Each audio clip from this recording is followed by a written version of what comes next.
क्या आपने कभी कपड़े धोए हैं? Have you ever wash clothes? Good morning.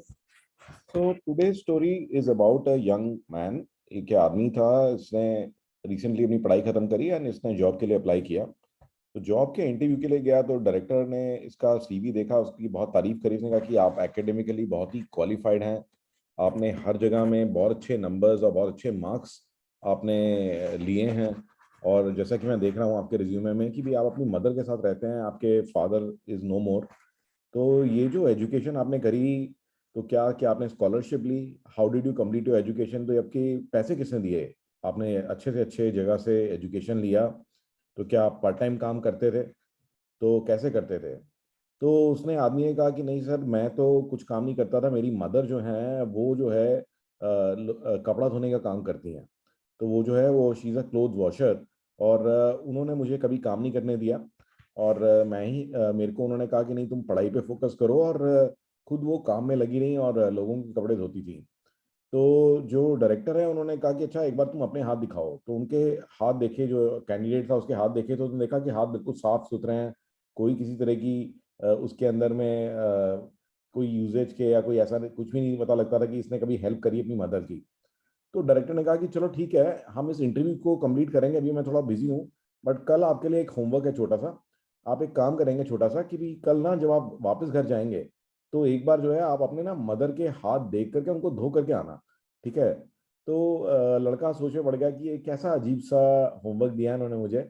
But फिर भी उसने उनकी बात मानी और घर गया तो उसने अपने मदर को बोला कि मदर ऐसे ऐसे इंटरव्यू हुआ है और मेरे को डायरेक्टर ने कहा है कि भाई आप ना अपनी मदर के हाथ जरा देख करके आना और उनको अच्छे से धो करके साफ करके आना कल।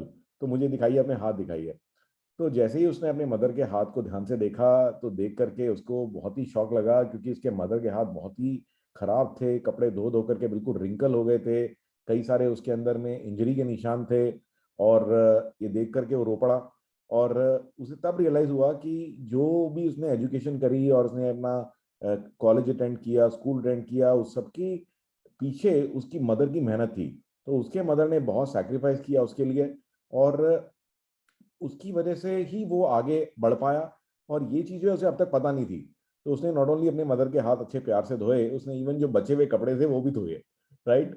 और अगले दिन जब वो डायरेक्टर से मिलने गया, तो फिर उसने डायरेक्टर के सामने से बात हुई, तो उसने कहा कि अब मुझे समझ में आ गया कि आपने मुझे ऐसा क्यों कहा था, कि मैंने अब तक रियलाइज नहीं किया था कि मेरी मदर ने मेरे लिए कितना बड़ा सेक्रीफाइस किया। तो डायरेक्टर ने भी ये कहा कि देखो, हम लोग जो है, हमारी ना कई बार चीजें में जब मिल जाती हैं, तो हमारी इंटाइटलमेंट मेंटालिटी हो जाती है कि हर एक चीज जो है हमें जो मिल रही है आसानी से, हम उसकी कोई वैल्यू नहीं करते, और जो लोग उसके पीछे हैं हम उनकी भी वैल्यू नहीं करते। तो मैं ये चाहता हूँ कि मेरे आदमी में, मेरे जो आदमी हैं, जो मेरी कंपनी में जो लोग मैं भर्ती कर रहा हूँ, उनकी इंटाइटलमेंट मेंटालिटी ना हो, वो अप्रिशिएट करें जो हमारे वर्कर्स हैं, जो हमारे और लोग हैं जो डे टू डे वो काम कर रहे हैं, वो कितनी मेहनत करते हैं, उस चीज को वो अप्रिशिएट करें और उस चीज को रिगार्ड करें, तभी वो उनकी वैल्यू जान पाएंगे।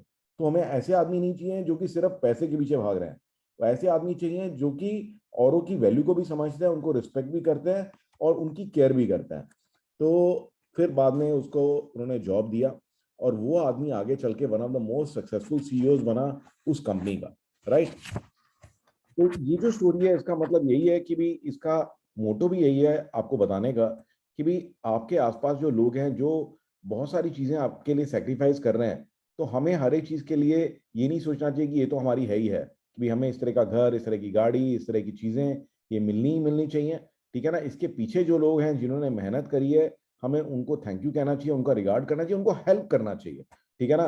तो हमें उनका भी बर्डन जो है लाइट करना चाहिए और उनकी लाइफ को भी आसान बनाना चाहिए। तो in the words of Alfred North Whitehead, no one who achieves success does so without the help of others. The wise and confident people acknowledge this help with gratitude. तो कोई भी आदमी जो है अकेले सक्सेस हासिल कभी नहीं करता है, और जो वाइज लोग हैं वो हमेशा दूसरों को एक्नॉलेज करते हैं और उनके अंदर ग्रेटिट्यूड भरा रहता है, औरों की से जो उनको मदद मिली है, जो हेल्प मिली है, और उस चीज को वो कभी भी नहीं भूलते। तो आई होप कि ये स्टोरी आपको इंस्पायर करेगी, and I look forward to seeing you tomorrow with another amazing story.